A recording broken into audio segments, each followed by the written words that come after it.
This is Brandon with Fleet Feet, and today I've got a very exciting shoe in store to talk to you all about, and that is the New Balance SC Trainer V3.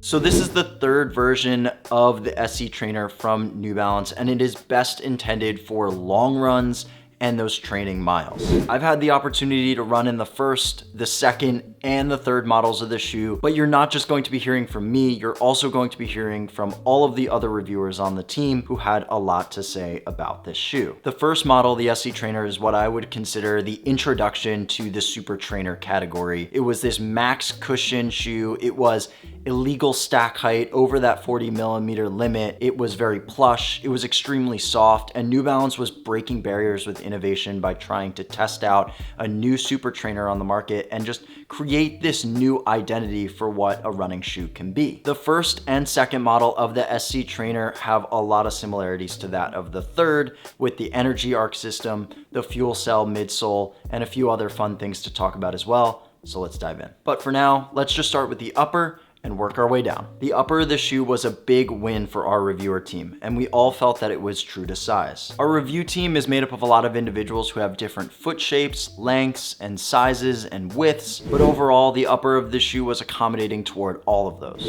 And if you don't know what your foot shape is or what your fit preference is like, you can go into a local Fleet Feet store and get your foot scanned. The upper had a standard lacing system and minimal padding around the heel collar, so really no issues there. And with a gusset in the tongue around the midfoot, it gave a really nice midfoot wrap and lockdown. You can really tell that New Balance was trying to replicate some of their uppers in their race day shoes to be able to compare the SC Trainer to the same feel and likeness to that of the SC Elite, so you get a more minimal padding around the heel collar and tongue for a more race-like feel. Now moving down to the midsole. The SC Trainer falls into one of two categories for New Balance. There is the fresh foam side and the FuelCell side. This shoe falls into the FuelCell side, and you guessed it, the midsole is made up of FuelCell technology. FuelCell technology is the midsole foam that they use in a lot of their high performance race day and speed shoes. Overall, the Fleet Feet team found that this shoe was very soft and well cushioned. And one of our reviewers, Travis, actually found that while the shoe was not only bouncy and fun,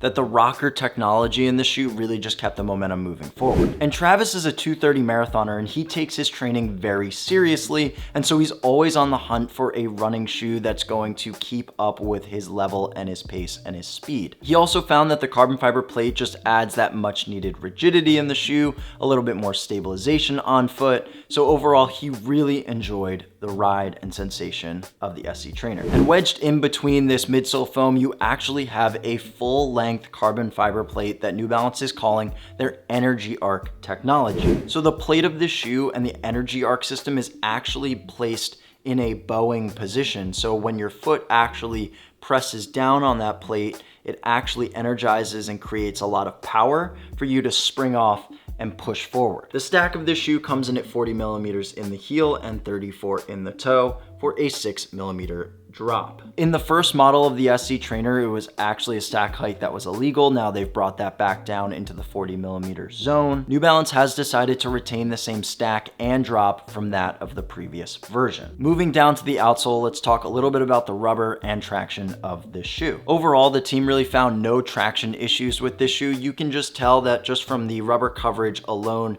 there's quite a bit here that's going to keep you protected when you're going through your stride. Though one of our reviewers, Caroline, did mention that the outsole channel here of the shoe could create some problems for runners. While she recognizes that this is an opportunity and an area for New Balance to cut away at some weight and allow for the energy arc system to really go into full effect, she mentions that some runners might find that there would be like a rock or a pebble or a stick that could get stuck in between the energy arc and the FuelCell foam here. Moving on to the ride and performance category of this shoe, the Fleet Feet team really found that the SC Trainer fit right into the category of being a highly responsive, fast, and bouncy training option to get you ready for race day. The SC Trainer is mainly meant to be a less aggressive and more comfortable version to that of a race day shoe like the SC Elite. Myself and Travis, while we found that the ride of the shoe was quite soft, it wasn't as responsive as we were expecting. And we agreed that the overall geometry and makeup of the shoe allows for a stable ride while cutting out some of that weight like we mentioned earlier. Travis found that compared to other carbon plated race day shoes, it really just didn't have that same aggressiveness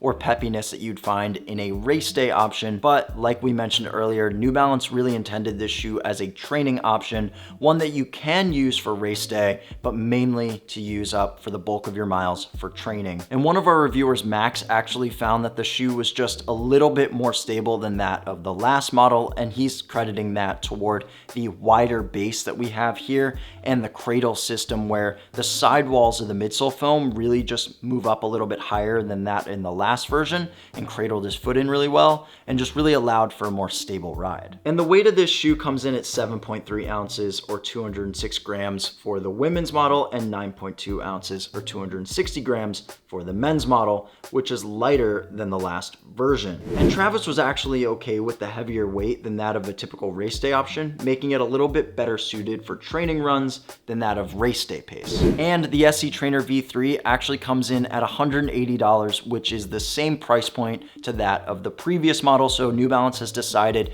to not up its price this year on this shoe and retain the same price. The Fleet Feet team enjoyed the SC Trainer and found that it was a more approachable option for both daily training miles and race day than that of a super shoe or a race day shoe that's more aggressive. And if you're still wondering whether this shoe is right for you, you can walk into your local Fleet Feet store and you can go get your foot scanned. You can go through the Fit ID process and the outfitting experience to try and find out a little bit more about your running, a little bit more about your shoe, and become more educated on whether this one is the right for you. And if you can't get to your local Fleet Feet store, I would recommend checking this shoe out online at fleetfeet.com. As always, make sure to give this video a like and subscribe to our channel so that way you are always staying in touch with all of our reviews that are coming down the pipeline. And if you want to learn more about the SC Trainer and get a more in-depth review from the written side, you can go to our blog at fleetfeet.com and check out the SC Trainer and other New Balance shoes that we have available. And as always, make sure to follow us on all of our social channels, whether that be on Instagram, Strava, YouTube, TikTok, Facebook,